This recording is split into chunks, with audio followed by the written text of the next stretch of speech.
चालू कर दी। जय श्री महाकाल। श्रवण मास के महत्व में 22वां अध्याय। इसमें संकट हरण व्रत का वर्णन किया गया है। शंकर भगवान की जय। ईश्वर भगवान शिव शंकर बोले, हे मुनिश्रेष्ठ, श्रवण मास में कृष्ण पक्ष की चतुर्थी तिथि के दिन सभी वांछित फल प्रदान करने वाला संकट हरण नामक व्रत करना चाहिए। सनंद कुमार बोले, किस विधि से यह व्रत किया जाता है? इस व्रत में क्या करना चाहिए? किस दिन देवता का पूजन करना चाहिए और इसका उद्यापन कब करना चाहिए? इसके विषय में बहुत विस्तार पूर्वक बताइए। ईश्वर बोले, चतुर्थी के दिन उठकर दंत धावन करके इस संकट हरण नामक शुभ व्रत को करने के लिए यह संकल्प ग्रहण करना चाहिए। हे देवेश, आज मैं चंद्रमा के उदय होने तक निराहार रहूंगा और रात्रि में आपकी पूजा करूंगा, रात्रि में भोजन भी करूंगा। संकट से मेरा उद्धार कीजिए। हे ब्रह्मपुत्र, इस प्रकार संकल्प करके शुभ काले तिलों से युक्त जल से स्नान करके समस्त हिन कृत संपन्न करके तदंतर गणपति की पूजा करनी चाहिए।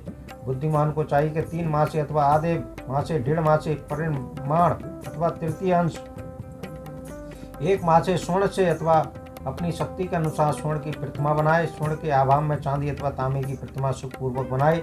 यदि निर्धन हो तो वह मिट्टी की भी शुभ प्रतिमा बना ले, किंतु उसमें विष्ठाय न करे, क्योंकि विष्ठाय करने पर कार्य नष्ट हो जाता है। रम अष्टदल कमल पर जल से पूर्ण वस्त्र कलश स्थापन करे और उसके ऊपर पूर्ण पात्र रखकर उसमें वैदिक तथा तांत्रिक मंत्रों द्वारा 16 उपचार से देवता की पूजन करे। प्रतियुक्त उत्तम मोदक बनाए। इसमें 5 मोदक देवताओं के समक्ष निवेदित करे और 5 मोदक ब्राह्मणों को प्रदान करे। भक्ति भाव से उस विप्र की देवताओं की भली भांति पूजन करे और यथाशक्ति दक्षिणा देकर प्रार्थना करे। हे विप्रवर, आपको नमस्कार है। हे देव, मैं आपको फल तथा दक्षिणा से युक्त 5 मोदक प्रदान करता हूँ। हे द्विश्रेष्ठ, मेरी विपत्ति को दूर करके इसे ग्रहण कीजिए। विप्ररूप गणेश्वर, मेरे द्वारा जो न्यून अथवा अधिक या द्रव्यहीन कृत किया गया हो वह संपूर्ण रूप से पूर्णता को प्राप्त हो। इसके बाद स्वादिष्ट अन्न से ब्राह्मणों को प्रसन्नता पूर्वक भोजन कराए। तत्पश्चात चंद्रमा को अर्घ प्रदान करे। उनका मंत्र आरंभ से सुनिए। हे क्षीर सागर से प्रदुभूत, हे सुधारूप, हे निशाकर, हे गणेश की प्रतिमा को बढ़ाने वाले, मेरे द्वारा दिए गए अर्घ को ग्रहण कीजिए। इस विधान करने पर गणेश्वर प्रसन्न होते और मनोवांछित फल प्रदान करने वाले होते हैं। इस व्रत को अवश्य करना चाहिए। इस व्रत का अनुष्ठान करने से विद्यार्थी विद्या को प्राप्त करता है। धन चाहने वाला धन पा जाता है। पुत्र की अभिलाषा रखने वाला पुत्र को प्राप्त करता है। मोक्ष चाहने वाला परम गति को प्राप्त होता है। कार्य की सिद्धि चाहने वाले की कार्य की सिद्धि होती है और रोगी रोगों से मुक्त हो जाता है। विपत्तियों में पड़े हुए व्याकुल चित्त वाले, चिंता से ग्रस्त मन वाले तथा जिन्हें अपने स्वजनों का वियोग हो गया है, उन मनुष्यों का दुख दूर हो जाता है। यह व्रत मनुष्यों के सभी कष्टों का निवारण करने वाला है। उन्हें सभी अभीष्ट फल प्रदान करने वाला है। पुत्र पौत्र आदि देने वाला तथा सब प्रकार की संपत्तियों को देने वाला है। हे सनंद कुमार, भगवान शंकर बोले, अब मैं पूजन अथवा इसके मंत्र आपको कहता हूँ। प्रणव के पश्चात नमः शब्द लगाकर बाद में हैरम, मदमोदित तथा संकटस्य निवारण, इन शब्दों का चतुर्थ्यांश जोड़कर पुनः अंत में स्वाप्रयुक्त करके इस 21 वर्ण वाले मंत्र का ओम नमो हेम रंबाय मदमोदिताय संकटस्य निवारणाय स्वाहा को बोलना चाहिए। बुद्धिमान व्यक्ति को चाहिए कि इंद्र आदि लोकपालों की सभी दिशा में पूजन करे।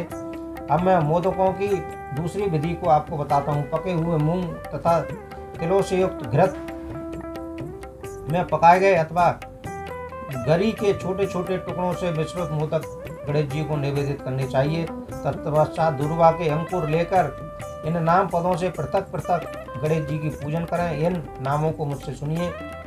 हे गणाधिप, हे उमापुत्र, हे अग्नाशक, हे एकदंत, हे एव वस्त्र, हे मूषक वाहन, हे विनायक, हे ईशपुत्र, हे सर्व सिद्धि प्रदायक, हे विघ्नराज, हे स्कंद गुरु, हे सर्व संकट नाशक, हे लंबोदर, हे गणनाध्यक्ष, हे गौर मंगलम संभव, हे धूमकेतु, हे भालचंद्र, हे सिंदूरासुर मर्दन, हे विद्या निधान, हे विकट, हे सुपर्ण कर्ण, आपको नमस्कार है।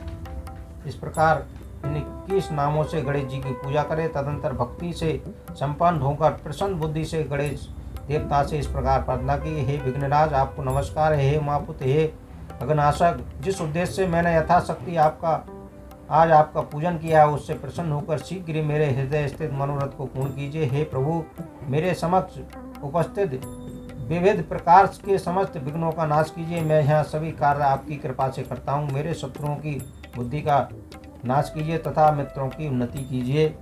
इसके बाद 108 आहुति देकर होम करे। तत्पश्चात व्रत की पूर्णता के लिए मोदकों का वायन प्रदान करे।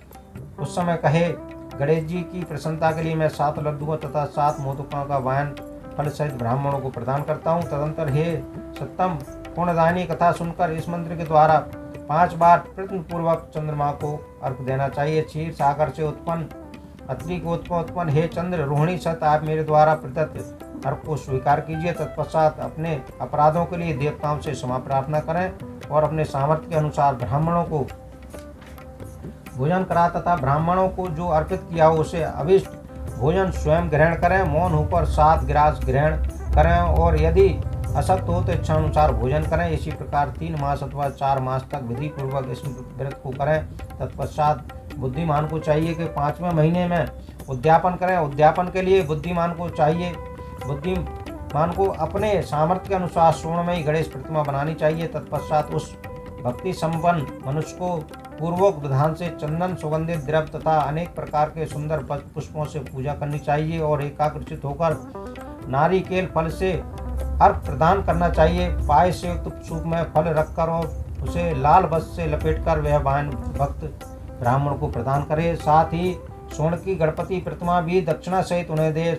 व्रत की पूर्णता के लिए एक आढ़क तिल का दान करे। तदंतर विघ्नेश प्रसन्न हो ऐसा कहकर देवताओं से क्षमा प्रार्थना करे। इस प्रकार उद्यापन करने से अश्वमेध यज्ञ का फल प्राप्त होता है और मनोवांछित सभी कार्य सिद्ध होते हैं। हे सत्तम, पूर्व काल में स्कंद कुमार के चले जाने पर पार्वती ने भगवान शिव की आज्ञा से 4 महीने तक इस व्रत को किया। तब 5वें महीने में पार्वती ने कार्तिकों को प्राप्त किया। समुद्र पान के समय अगस्त ने इस व्रत को किया और 3 मास में विघ्नेश्वर की कृपा से उन्होंने सिद्धि प्राप्त की। हे विप्रेंद्र, राजा नल के लिए दमयंती ने 6 महीने तक इस व्रत को किया तथा नल को खोजती हुई दमयंती को मिल गए।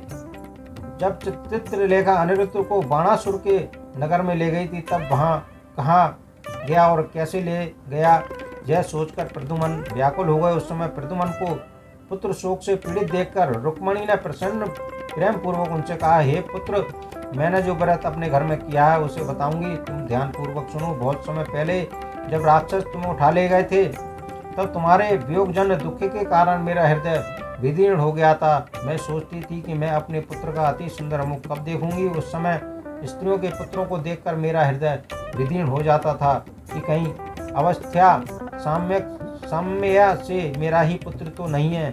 इसी चिंता में व्याकुल हुए मेरे अनेक वर्ष व्यतीत हो गए। तब देवयोग से लोमस मुनि मेरे घर आए। उन्होंने सभी चिंताओं को दूर करने वाले संकट चतुर्दशी का व्रत मुझे विधि पूर्वक बताया और मैंने 4 महीने तक इसे किया।